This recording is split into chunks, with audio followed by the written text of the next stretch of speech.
brought to you by Silver Pumps. Top quality और consistent performance के लिए सिर्फ सिल्वर पंप्स, नाम याद रखना।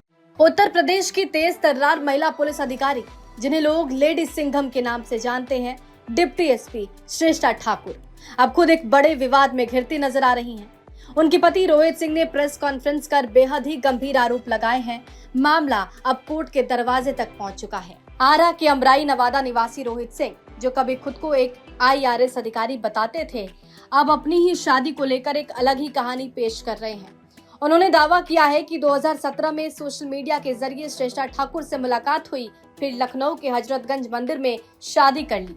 पहली मुलाकात में ही शादी का दबाव बनाया गया। फिर 2018 में पटना की सगुना मोड़ स्थित एक मैरिज हॉल में पूरे रीति रिवाज के साथ दूसरी शादी की गई। अगर मैं फर्जी था तो एक पुलिस अफसर 2 बार शादी क्यों करती?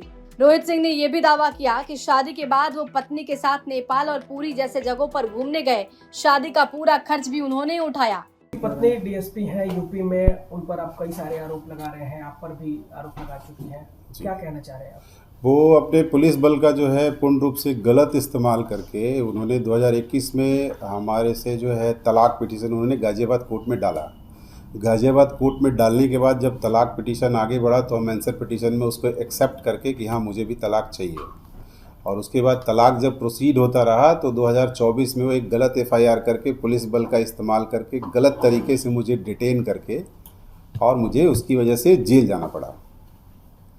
और अलग अलग तरह का उन्होंने आरोप लगाया कि मैं उनके साथ फर्जीवाड़ा किया, मैं उनसे झूठ बोल के शादी किया। ये सारा बात निराधार है, ठीक है। मैंने सब कुछ सही सही बताया, सारा प्रूफ हमारे पास है, हम प्रॉपरली इसको दिखाएंगे, बताएंगे। और क्योंकि ये आरोप हम पे लगा था तो मैंने सोचा कि मैं एक प्रेस कॉन्फ्रेंस करके और इसको ये बताऊं कि जब तक मैं नहीं बता रहा हूं तब तक गलत पूरा लोग जानेगा कि मैं ही हूं। इसलिए मैंने सोचा कि हमारा भी अपना पक्ष रखना चाहिए, मैंने पक्ष रखना उचित समझा। शादी आपकी कब हुई थी, कैसे मिले उनसे? हम उनसे मिले सोशल साइट के थ्रू, एक दोस्त के कहने पे। हम जब मिले तो हम एक डेट किए लखनऊ में डेट करने के बाद वो हमारे साथ एक दिन रहने के बाद अगले दिन ही दबाव बना करके एक मंदिर में हमसे शादी कर ली।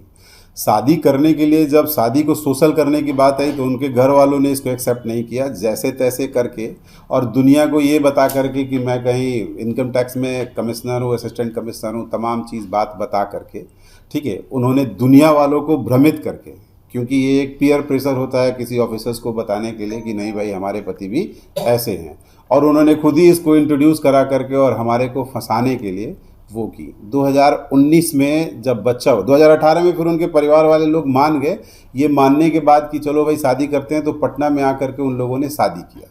शादी में खर्च जो है उन्होंने अलग अलग जगह कहा कि उन्होंने किया, ये किया, वो किया। नहीं, सारा खर्च मैंने किया है, हर चीज़ का प्रूफ मेरे पास है। पैसा मैंने कितना खर्च किया, क्या मैंने दिया, क्या लिया, उन्होंने क्या दिया नहीं लिया वो जाने। लेकिन उन्होंने जो आरोप लगाया है कि 2.5 करोड़ मुझे दहेज दिया गया, उनकी माताजी कह रही हैं, उनके भाई कह रहे हैं कि 1.5 करोड़ दिया गया, वो कह रही हैं कि 1 करोड़ दिया गया। आपस में ये कोई बात मिलता जुलता नहीं है, ये सारी बातें ऐसे हवा में हैं। पुलिसिया दबाव बना करके और मुझे फंसा करके मेरे सारे काम को ठप कर दिया गया है आज के दिन में। अभी भी पुलिस जो है अलग अलग तरीके से दबाव बना करके केस में फंसाने का बात कर रहा है। जब शादी हो गई तो बच्चा हुआ और कोई ये कहे डिप्टी एसपी कि उसको कोई बेवकूफ़ बना करके शादी कर लिया वाला बात है, तो मुझे नहीं लगता कि कोई आज के दिन में डिप्टी एसपी शादी जैसे मायने में, क्योंकि वो तो लॉ एंड ऑर्डर का एग्जीक्यूटर ऑफिसर होता है, ठीक है, और वो इस तरीके का बात करके अगर ये सोचे कि कोई उसको फंसा के शादी कर ले, ये संभव नहीं है। ये विवाद तब बढ़ा जब DSP श्रेष्ठा ठाकुर ने रोहित पर फर्जीवाड़े और धोखाधड़ी का आरोप लगाया।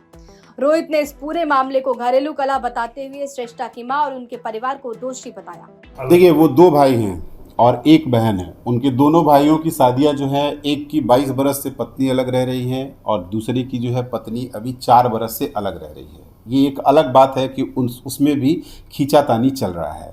ये क्योंकि पुलिस में है और इनको बहुत जल्दबाजी था तो खींचातानी हम में चल तो रहा था, इन्होंने तुरंत डिवोर्स डाल दिया। अब इसमें का क्या प्रॉब्लम है? इसमें सबसे बड़ा प्रॉब्लम है उसकी माँ का। किस बात को लेकर खींचातानी हमारे और उनमें था वाला बात है कि तुम अपने परिवार को कुछ मत करो, तुमने अपने परिवार को घर दिया, अपने भाइयों को घर दिया, इतना सारा बिजनेस करवाया, वो सब पैसा मुझे दो, परिवार से संबंध तोड़ दो। ये मेरे घर आने के लिए नहीं तैयार थी और ये कहती थी कि तुम एक घर जमाई बन के रहो हमारे साथ। हम इसके लिए तैयार नहीं थे। रोहित ने एक और आरोप लगाया जिसमें उन्होंने कहा कि श्रेष्ठा ठाकुर और कौशाम्बी के एसएचओ सर्वेश पाल के बीच पुराने संबंध हैं और उसी के चलते उनके खिलाफ केस दर्ज किया गया। उन्होंने पुलिस पर सबूत मिटाने का भी आरोप लगाया। पुलिस बल का अपना इस्तेमाल करके मुझे घर से पिक करवाया, उठवाया। पुलिस बिना किसी इन्फॉर्मेशन का मुझे जो है बिना 41 के नोटिस का, बिना किसी एफआईआर का 8 फरवरी 2024 को मुझे मेरे घर के पास से सादे कपड़े में 25 लोग कम से कम ये कहते हो कि कमिश्नर साहब आपसे मिलना चाहते हैं, गलत तरीके से ब्रूटली मेरा चश्मा फोड़ के, मुंह दबा करके और ले जाके कौशाम्बी थाने में इससे बात करते हुए, ये लड़की बात करते हुए आ रही कि इसका सारा मैंने इलेक्ट्रॉनिक गजट छीन लिया है सर, अब ये है, और ज़बरदस्ती मेरे से मेरा पासवर्ड लेकर के हर चीज़ का हर मैसेज इधर उधर सब कुछ फेंका गया है, दिया गया है, लिया गया है। और ये जानते हुए कि इसका रिपरकशन आगे आएगा, इन्होंने उस मैसेज को कोर्ट में भी यूज़ किया है अभी तत्कालिक। इस केस में उनको भी एक्यूज बनाया है अपनी पत्नी श्रेष्ठा ठाकुर? मैं अपनी पत्नी को बनाया हूँ, अपने श्रेष्ठा ठाकुर को। मैंने श्रेष्ठा ठाकुर को बनाया है। श्रेष्ठा ठाकुर के साथ मैंने मनीष प्रताप सिंह अपने साले को बनाया है। मैं साथ में वहाँ के डीसीपी निमिष पाटिल ट्रांसेंडेंट को बनाया है।